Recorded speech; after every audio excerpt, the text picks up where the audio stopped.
Shalom, selamat malam saudara yang dikasihi Tuhan Yesus Kristus. Selamat berjumpa kembali dalam renungan pada malam hari ini. Doa dan harapan saya saudara semua ada dalam keadaan yang baik, penuh sukacita dan berkat-berkat Tuhan. Sebelum kita mendengarkan renungan firman Tuhan, mari sama-sama kita berdoa. Bapa kami yang di surga, Bapa dalam nama Tuhan Yesus Kristus, Bapa yang penuh kasih dan selalu setia kepada kami. Kami mengucap syukur untuk pertolongan Tuhan, penyertaan dan pimpinan-Mu di sepanjang hari ini. Terima kasih untuk anugerah-Mu. Pada saat ini kami mau mendengarkan sabda firman-Mu. Urapi setiap kami ya Tuhan, dan berikan kami pengertian untuk kami dapat memahami akan firman-Mu. Dalam nama Tuhan Yesus kami berdoa. Haleluya. Amin. Saudara yang dikasih Tuhan, nats Alkitab kita pada saat ini terdapat dalam kitab Amsal pasal yang ke-24. Saudara dapat membacanya secara pribadi setelah mendengarkan renungan ini. Saya akan membaca Amsal 24 ayat yang ke-10. Tertulis demikian.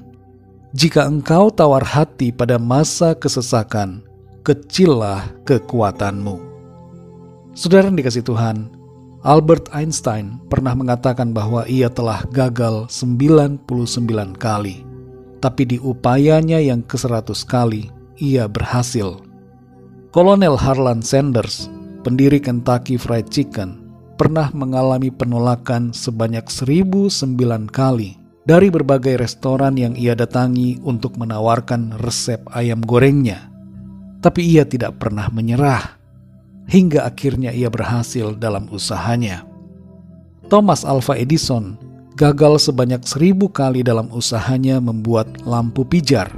Bahkan ia harus berupaya hingga 10.000 kali untuk menyempurnakan penemuannya. Seringkali saudara, masalah, kegagalan, penderitaan membuat kita menjadi tawar hati. Tapi kita perlu belajar untuk tidak menyerah dalam menghadapi berbagai kesulitan. Dalam Amsal 24 ayat yang ke-10 ini tertulis, jika engkau tawar hati pada masa kesesakan, kecillah kekuatanmu. Tawar hati dalam ayat ini berhubungan dengan rasa takut, cemas, bimbang, khawatir, gentar atau tidak percaya.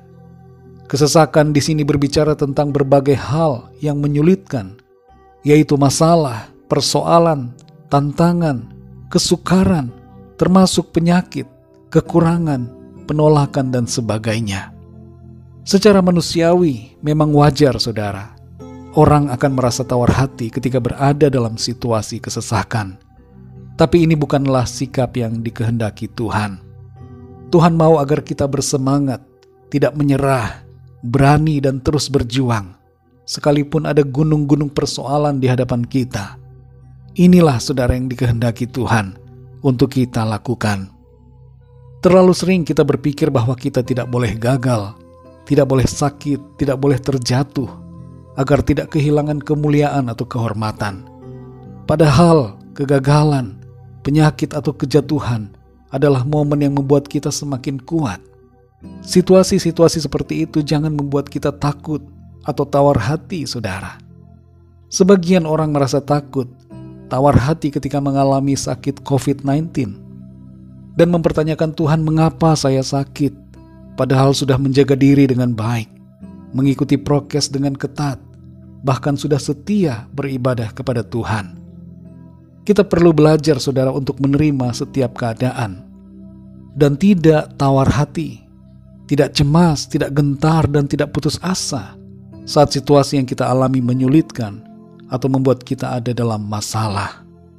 Jangan kalah dengan keadaan, tapi kalahkanlah keadaan dengan iman kita, dengan semangat dan pengharapan di dalam Tuhan. Ada satu hal lain lagi yang seringkali membuat orang menjadi tawar hati, yaitu usia tua. Apalagi saat sudah tua, merasa belum mencapai cita-cita. Masa tua juga seringkali menimbulkan kecemasan akan kematian. Tapi sebagai orang-orang yang percaya, kita tidak tawar hati, namun selalu bersukacita, bersemangat dan berpengharapan di dalam Tuhan. Dalam 2 Korintus 4 ayat yang ke-16 tertulis, sebab itu kami tidak tawar hati. Tetapi meskipun manusia lahiriah kami semakin merosot, namun manusia batiniah kami dibaharui dari sehari ke sehari. Mari saudara yang dikasihi Tuhan, jangan tawar hati dalam keadaan apapun. Dalam studi, usaha, pekerjaan, pelayanan, keluarga, rumah tangga, dan berbagai hal lainnya. Tetaplah kuat, bersemangat, tidak menyerah. Percayalah Tuhan selalu ada beserta dan menolong kita, memberikan kekuatan dan mujizat-Nya dalam kehidupan kita. Jangan tawar hati saudara, karena kita punya pertolongan di dalam Tuhan. Ada kekuatan sorgawi yang dilimpahkan kepada kita dan memampukan kita untuk mengatasi semuanya. Mari kita berdoa saudara. Bapa kami yang di sorga, Bapa dalam nama Tuhan Yesus Kristus, kami bersyukur untuk firman-Mu yang sudah kami dengar pada saat ini. Kembali menguatkan kami semua untuk kami selalu bersukacita, bersemangat, beriman dan berpengharapan dalam menghadapi berbagai situasi dalam kehidupan. Kami bersyukur untuk firman-Mu yang mengingatkan kami agar kami tidak tawar hati dalam kesesakan, karena ketika kami tawar hati maka kami tidak berdaya, kami tidak kuat. Tapi ketika kami bersemangat, kami bersukacita, beriman, percaya kepadamu, maka di situ ada kekuatan dan kemenangan yang kami alami. Terima kasih Tuhan, karena Engkau selalu baik, Engkau selalu beserta dan memberikan pertolongan kepada kami.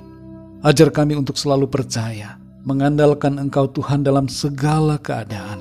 Meskipun ada masalah, tantangan, persoalan, kami percaya Engkau menyediakan pertolongan. Terpujilah nama-Mu ya Tuhan. Kami bersyukur Engkau tidak pernah meninggalkan kami. Engkau selalu menopang kami dari hari ke hari sampai kepada kekekalan. Berkati kami di sepanjang malam ini. Berikan kami tidur yang nyenyak. Bangunkan kami kembali besok pagi dengan kekuatan yang baru dan tubuh yang sehat diberkati Tuhan, untuk kami pakai memuliakan nama Tuhan dalam segala aktivitas kami. Kami berdoa bagi yang sakit dan dalam pergumulan, agar Tuhan Engkau mengulurkan tangan-Mu yang berlobang paku, menjamah mereka, menyembuhkan dan menyempurnakan tubuh mereka. Berikan jalan keluar dan pertolongan-Mu yang ajaib Tuhan nyatakan bagi setiap yang sedang ada dalam pergumulan. Kami percaya kami alami kemenangan, kami alami jawaban doa, kami alami pertolongan dan mujizat Tuhan. Terima kasih Tuhan, berkat damai sejahtera dan kasih karunia Tuhan senantiasa berlimpah dalam hidup kami. Dalam nama Tuhan Yesus Kristus kami sudah berdoa dan mengucap syukur. Haleluya, amin. Puji Tuhan, saudara yang dikasihi Tuhan, saya percaya firman Tuhan menjadi berkat dan kekuatan buat saudara semua, dan Roh Kudus akan menolong saudara untuk lebih lagi memahami kebenaran firman Tuhan. Tuhan Yesus memberkati saudara semua. Sampai jumpa dalam renungan yang berikutnya. Haleluya.